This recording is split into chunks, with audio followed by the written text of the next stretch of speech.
Singapore is a unique place. It's a city-state. It's an island nation. It has 4 official languages. Its climate, its geography is quite unique. Singapore is located just 100 kilometers to the north from the equator, which means that it's summer all year long. Singapore has 12 hours of daytime and 12 hours of nighttime every single day throughout the year. However, there are other areas in which Singapore is not just unique, but it's also a global leader. And in today's video, I'm going to tell you about 7 things where Singapore excels globally. In some cases, Singapore is in top 3, in top 5, or even top 10, which is still pretty amazing for a city-state. Recently, I created a video in which I discussed 6 reasons why I moved from Europe to Singapore. That video is my personal story where I discuss why I like Singapore. This video is different because it's based on statistical data and world ratings. So it's less subjective and less personal, but I will still give you my personal examples to support or to contradict the world rating. Let's go. Fact number 1, Singapore is one of the global leaders when it comes to GDP per capita. In the second half of the 20th century, economists came up with a term, Asian economic tigers. There are 4 economic tigers. One of them is South Korea, Taiwan, Hong Kong, and drumbeat, you may say Japan, but no, that's Singapore. The term describes places that became wealthy and well-developed over a short period of time in the second half of the 20th century. Japan became wealthy and well-developed before that. How is Singapore doing in the 21st century? Well, its GDP per capita is in top 4 in the world. Singapore is only rivaled by Switzerland, Ireland, and Luxembourg. Singapore is doing better in terms of GDP per capita than United States, Germany, Japan, and other well-developed countries. It's not the best indicator of the country of wealth, but it still gives you a pretty clear idea of how people live here. There is a movie called Crazy Rich Asians. It was very famous in Asia in 2018, and it didn't really get much attention in Europe. It tells you a story about crazy rich Asians who live in Singapore, Hong Kong, and other parts of Asia. Of course, not all Singaporeans live like this. It's only 1 or 2% of top Singaporeans, but it sends a clear message that Singapore is one of the richest countries in the world. Singapore is home to almost 245,000 millionaires out of 6 million people who live in Singapore. This means that 1 out of 25 people you meet on the streets of Singapore is a millionaire. One would argue, well, New York has the largest number of millionaires in the entire world, and you still have homelessness and crime issues in New York. New York has one of the highest GDP per capita as well, but it's because it has ultra-rich and ultra-poor people. How about Singapore? Singapore also has ultra-rich people, but I don't feel like Singapore has ultra-poor people. It's better to compare Singapore with Switzerland. It also has very, very rich people, but doesn't have very, very poor people, and same applies to Singapore. Another world rating where Singapore is at the top is the most expensive city in the world. Having one of the highest GDP per capita comes literally with the high price. Singapore is one of the most expensive cities in the world alongside Zurich, New York, London, and others. But there is a catch. In Zurich, London, and New York, everything is expensive. Food, public transport, restaurant, going to the cinema, having a new haircut. In Singapore, only 2 things are extremely expensive compared with other places in the world, but food, restaurant, public transport is not that expensive. When I use public transport here in Singapore, be it a public bus or MRT, metro rapid train, I pay usually 150 Singapore dollars per ride. This is equal to €1 or 116 USD. In Zurich or London or New York, you would pay 2 or even 3 times more for the same service.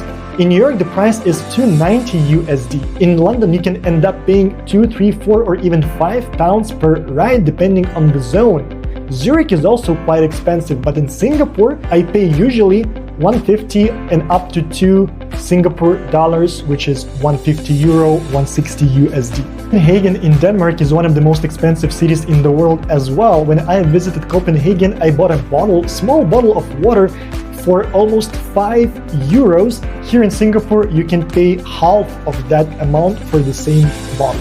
If you order food in any international food chain here in Singapore, you will pay less than for the same meal in other European cities. Without mentioning names, I went to the same chain of restaurants in London and in Singapore. I took exactly the same dish and the same drink, and I ended up paying 30 Singapore dollars in Singapore and 30 British pounds in London, which is 60 Singapore dollars. So essentially, I paid double the price in London for the same meal and for the same drink. When I came to Singapore as a tourist for the first time a few years back, I was preparing myself to come to one of the most expensive cities in the world, and I was very pleasantly surprised when I saw the prices. Everything is quite affordable compared with other most expensive cities in the world.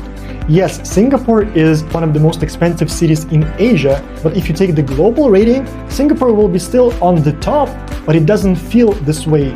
Two things that are driving the average price in Singapore higher. Singapore has the most expensive housing in the world and the most expensive cars in the world. Singapore is an island nation, so by default, it has limited space. Singapore is half of the size of Los Angeles or London, but it has 6 million people. Land is the most expensive commodity here in Singapore. As a result, all apartments are very expensive. Singapore has a lot of high-rise residential apartment blocks because having a private house is something that is out of reach for the majority of Singaporeans. Only crazy rich Asians can afford to buy a house in Singapore. Apartments are more affordable, but an actual house is extremely expensive. In regards to high prices for cars, it has nothing to do with Singapore's small space. It's a choice. That's a policy to reduce the traffic on the streets. It's by design, not by default. The cars in Singapore are insanely expensive. You end up paying around 100,000 USD per car. You are allowed to use it only for 10 years. After 10 years, you can still extend it by 5 more years, if I'm not mistaken, or you have it give it back and buy a new car, which will again cost you 100,000 USD. People are wondering, Singapore has low income taxes, where does it get money from? Well, you know the answer now. And yet, taxis in Singapore are quite affordable compared with other most expensive cities in the world. Singapore offers excellent public transport to its residents and visitors. In other words, if you exclude cars and apartments from your expenditure list, Singapore is quite okay. So if you come to Singapore as a tourist, you will be pleasantly surprised with its prices. It doesn't feel like you're in the most expensive city in the world. It's very different when you live here and you want to buy an apartment and a car. They are quite pricey.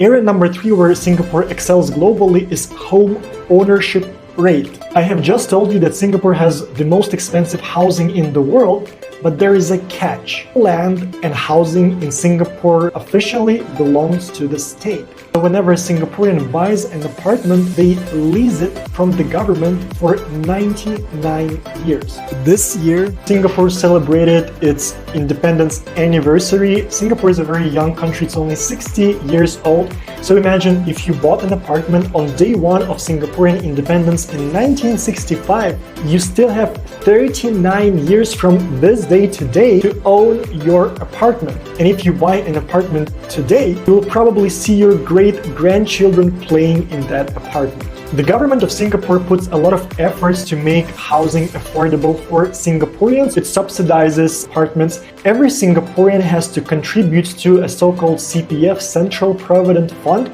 The main difference between CPF contributions and regular taxes is that you can't use your regular taxes in the future, but you are allowed and you are strongly encouraged to use your CPF contributions for a future accommodation. As a result, the home ownership rate in Singapore is somewhere between 80 and 90%, which will make New York, London, and other major Western cities blush. Singapore is also famous for conducting land reclamation projects. So essentially, Singapore is pushing water back and claiming land where it builds necessary infrastructure. I personally know Singaporeans who bought their apartment when they turned 30 years old, something completely unimaginable to many Europeans of that age. If a small island nation can resolve its housing problems, anyone can. Area number 4 where Singapore excels globally is its airport. Changi Airport in Singapore was recognized as the best airport 7 consecutive years in 2024. It was recognized as the second best airport in the world.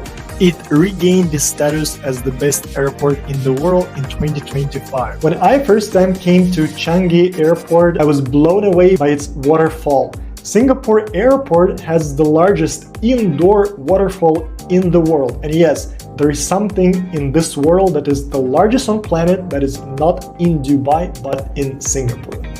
Apart from the best airport in the world, Singapore Airlines is also one of the best airlines in the world. This year, it was recognized second best in the world. Singapore has the second busiest port in the world after Shanghai. In other words, Singapore has one of the busiest airports in the world and one of the busiest ports in the world. If you go to a high-rise building in Singapore not too far from the water, you will see a lot of ships, like just endless numbers of ships, cargo ships or ferries with tourists. You can really see that Singapore port is one of the busiest in the world. Singapore is conveniently located between largest goods exporters, oil and gas exporters, and largest consumer markets. As a result, it serves as a sea and trade route between China, Japan, India, Middle East, and Europe. Number 6.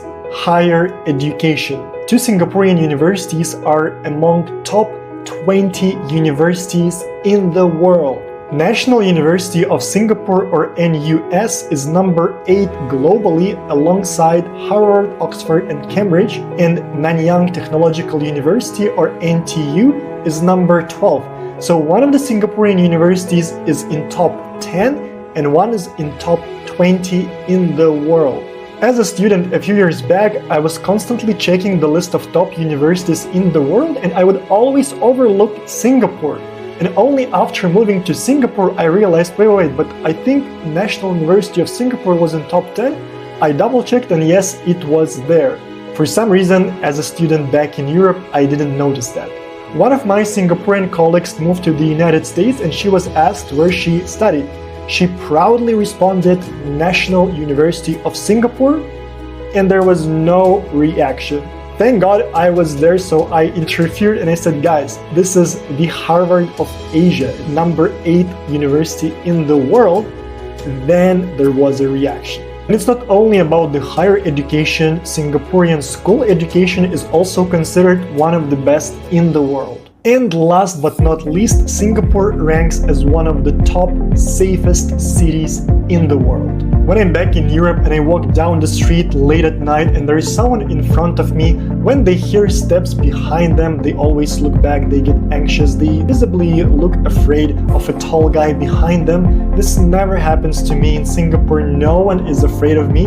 I can walk behind someone late at night and people don't look back, they don't look anxious because they know nothing will happen to them. There's no no-go areas here in Singapore. Every area is safe, clean, and good to visit.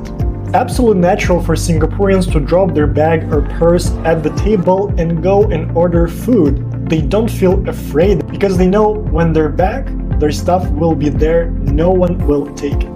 Singapore is so safe that any country in the world feels unsafe for Singaporeans. There's only one country on the entire planet where Singaporeans feel as safe or even safer than in Singapore, and that is Japan. Any other country in the world feels very unsafe to Singaporeans. It may feel unsafe, very unsafe, or very, very unsafe. Only in Singapore and Japan, Singaporeans feel fully comfortable and safe. It's sad, right? Singaporeans are watching this video. Is there any other country in the entire world where you feel safe? Despite all these major achievements, Singapore is not that famous in Europe. I feel like it's one of the most underrated and underrepresented cities among Europeans. Unless you work in the banking sector, in a financial institution, or in a tech company in Europe, you probably know little, if anything, about Singapore, and I hope this video shed some light on how amazing Singapore is. To summarize, Singapore is an advanced economy with one of the highest GDP per capita in the world.